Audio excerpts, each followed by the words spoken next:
Hello everyone. In this video I'll be translating and summarizing the latest Urdu broadcast by Shahbaz Gill to make it accessible for our English-speaking audience. Let's go through the key developments and insights in Shahbaz Gill's words. First of all, the countdown. 40 days left until Field Marshal Asim Munir's second retirement and the arrival of a new army chief in the country. I had mentioned earlier that the remaining days would be difficult for Pakistan, for the Pakistani people, for the Field Marshal, for this region and for this system. Today's first piece of news comes from within that context. Field Marshal and his allies, including the tout journalists, politicians, and unfortunately the tout religious scholars as well. I apologize for using the term tout for religious scholars, but based on what they have done, there is no better word to describe them. You will remember that just a few days ago in Moeed, when innocent Pakistanis were protesting, and I call them innocent because you can disagree with the politics of TLP, you can issue fatwas about their leadership, but there were many mothers, children, some 18, 19 or 20-year-olds, who had come out just because they thought what Saad Rizvi and his companions were saying about supporting the oppressed in Gaza was right. They were protesting for Gaza. These children, young people, or the elderly were shot at, and their bodies weren't even handed over to them. Nobody knew where they were taken or what happened to them. Meanwhile, these religious scholars were celebrating, saying it was time to rejoice in Pakistan. Mohsin Naqvi too said it was time to celebrate. They told everyone in Pakistan to celebrate while protests for Gaza were happening all over the world, from Spain to the Netherlands, showing solidarity for the oppressed people there. Today, we get news that 97 people have been martyred in fresh bombings in Gaza, and yet no tout is showing their face, no field marshal is showing their face, and no religious scholar is showing their face who were, until yesterday, calling for celebrations. Now, if anyone were to ask them what are they celebrating, can you mourn?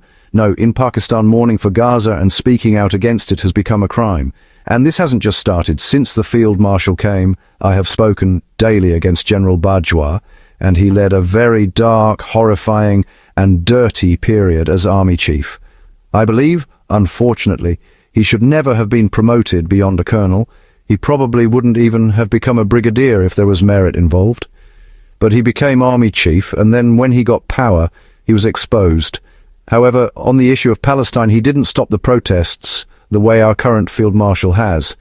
He imposed a complete ban on protests, and now no one can even speak out. You will remember how Senator Mushtaq was arrested, along with his wife and companions, in the manner in which they were detained when they tried to protest. This ban has been in effect for a long time now. So now, mourning cannot happen. I think it's better if these other people, these tout religious scholars, along with Mohsin Naqvi and his tout journalists, celebrate the 97 martyrs, because that is the only thing left for them to do. There are still fresh reports coming in about the deaths of 97 people. In addition to these reports, Israel's National Security Advisor or Minister has announced that since the hostages have been returned, they can now openly start the war and finish the remaining task. This is another important announcement. And now you can understand that many people are contributing to this. It's not right to blame Israel alone for everything happening. Those who are standing with them and supporting them are also complicit. This is happening, and now there is a new statement from the Pakistan Ulema Council, where Mr. Tahir Ashrafi says that over the past 2 days, more than 100 Palestinians were martyred in Gaza due to violations of peace agreements. The Pakistan Ulema Council has appealed to the heads of Muslim countries and the US President to stop Israel's barbarity and take immediate action against the violations of peace agreements in Gaza and ensure that people get their rights. Tahir Ashrafi, the chairman of the Pakistan Ulema Council and Secretary General of the International Ta'zim Haramain Sharifain Council, recently said that protests for Gaza were unnecessary and that it was a time for celebration. However, he missed an important point in his statement. The Muslim countries' leaders may still somewhat understand his efforts, but President Trump, referring to former US President Donald Trump, may not fully understand his efforts. Nevertheless, Ashrafi has direct access to his favorite field marshal, who you praise day and night.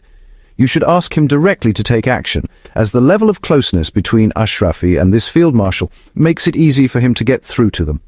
This direct access could help Ashrafi to pressure the people responsible for the killing of 97 people in Gaza to act.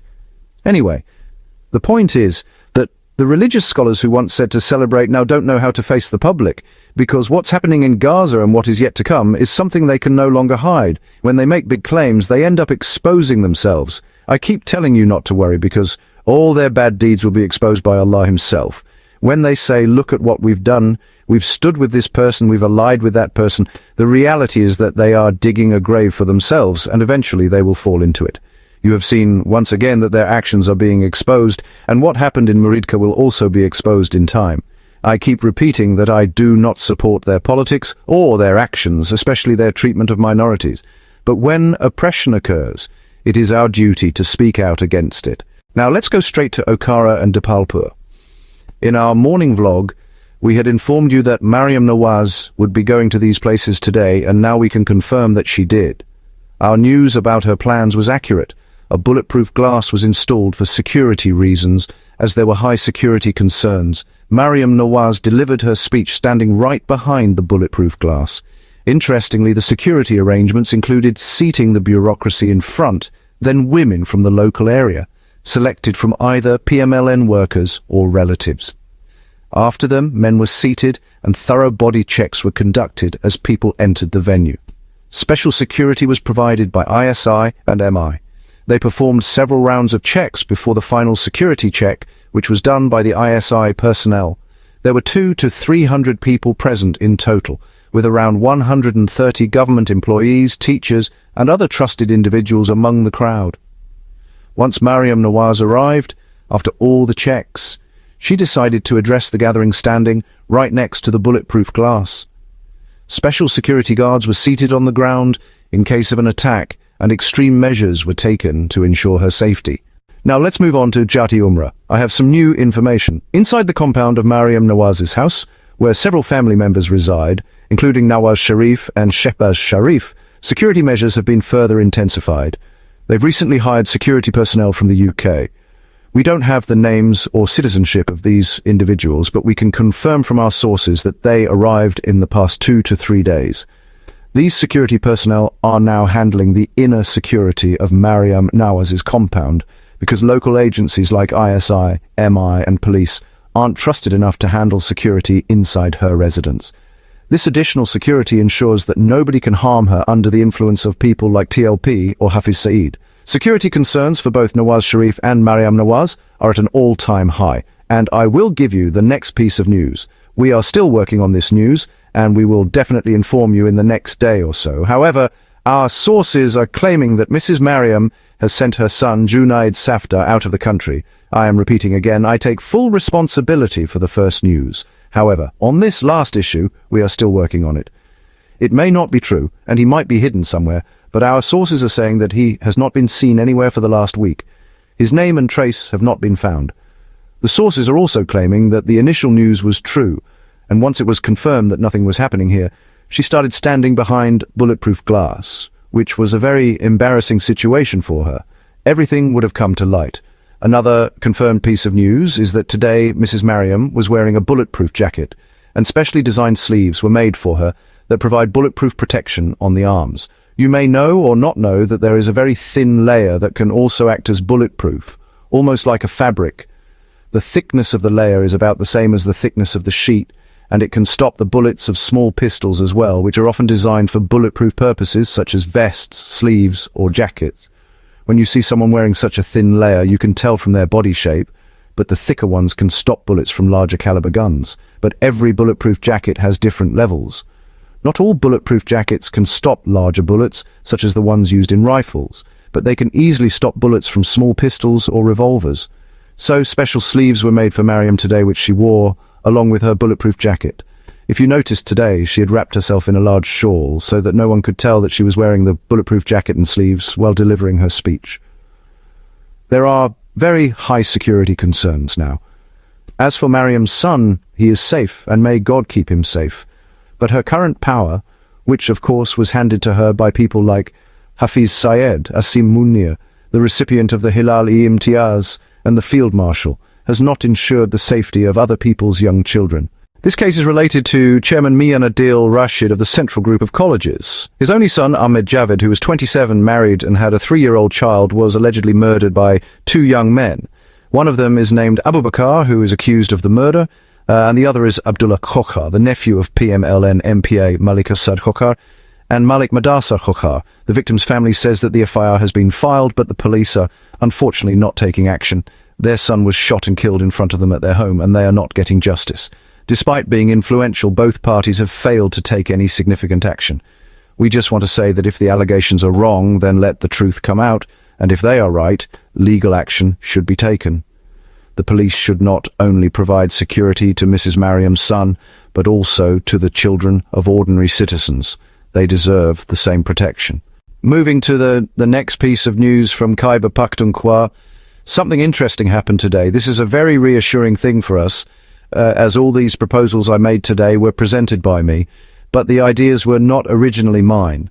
These ideas came from a very trusted personality of Imran Khan's inner circle, someone whom Imran Khan entrusted while in jail to generate ideas and bring them to me. The Chief Minister of Khyber Pakhtunkhwa and the Political and Core Committee was supposed to be presented with these ideas. Today I am very happy and reassured that the new Chief Minister has announced 2 or 3 of these ideas. One major announcement was about the controversial Section 3 MPO, maintenance of public order under British law, which had been used to arrest political figures. This was something I had brought up a year ago in front of Ali Amin Gandapur, and unfortunately the government couldn't implement it. People were still arrested under MPO, but today the Chief Minister announced that no one would be arrested under Section 3 MPO for political reasons, and the IG and Chief Secretary have been directed to implement this. This is a big step.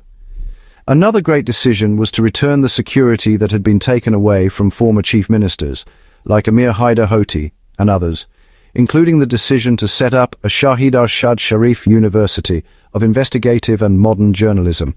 It's an excellent decision, and it pays tribute to the integrity of Arshad Sharif and his honest journalism. Also, the Chief Minister announced the establishment of a tribal medical college and a tribal university of modern sciences in the tribal areas where the infrastructure for education is dire. He deserves appreciation for these initiatives. I hope he will implement them effectively. Another important decision made by the Chief Minister was to call the Corps Commander to brief the Khyber Pakhtunkhwa Assembly on security issues. This is a very positive move. We hope the Corps Commander will respond positively to this and provide valuable insight on security. The provincial government needs to assert its constitutional authority and make decisions based on the situation in the region. This decision to call the Corps Commander to the Assembly is an excellent step, and it should have happened earlier. Lastly, regarding the National Crime Agency, which was created parallel to the FIA to deal with online content and cybercrimes, it seems the NCA took matters into their own hands, kidnapping people like Sarfaraz Dogar. Sarfaraz, a well-known figure on social media platforms like TikTok and YouTube, was taken by the military intelligence, and now his wife Rosina Usman, who had filed a petition in court for his recovery, has gone missing as well. This seems to be a case where law enforcement agencies are taking matters into their own hands, and this is being reported by Owais Yousafzai, to whom we give full credit for this revelation. Lastly, Mahmood Khan Achakzai, who was recently nominated by Imran Khan as a member of the National Assembly, has been targeted because of his political stance. His daughter Tatra Achakzai, a lecturer at the University of Quetta, made a post comparing the human rights situation in Israel to the situation in Pakistan. This has led to her facing harassment and a defamation campaign by the university, all targeting Mahmood Khan Achakzai. This is part of a larger effort to suppress opposition voices and suppress free speech. There were many more news updates, but this report has already become too long. We'll cover more news in the upcoming days, especially regarding the Supreme Court's deliberations on the 26th Amendment, but for now, I'll take your leave. I'm extremely grateful to you for the love, respect, and trust you have shown me. I will continue striving to meet your expectations. Thank you again for responding positively to the call of Mr. Asar Rana and giving him the respect he deserved. That wraps up our translation of Shahbaz Gill's video. I hope this English version helped you understand his message better. Please like, share, and subscribe to Awami Lens to help our community grow. Don't forget to leave a comment below and let me know what you thought of this effort.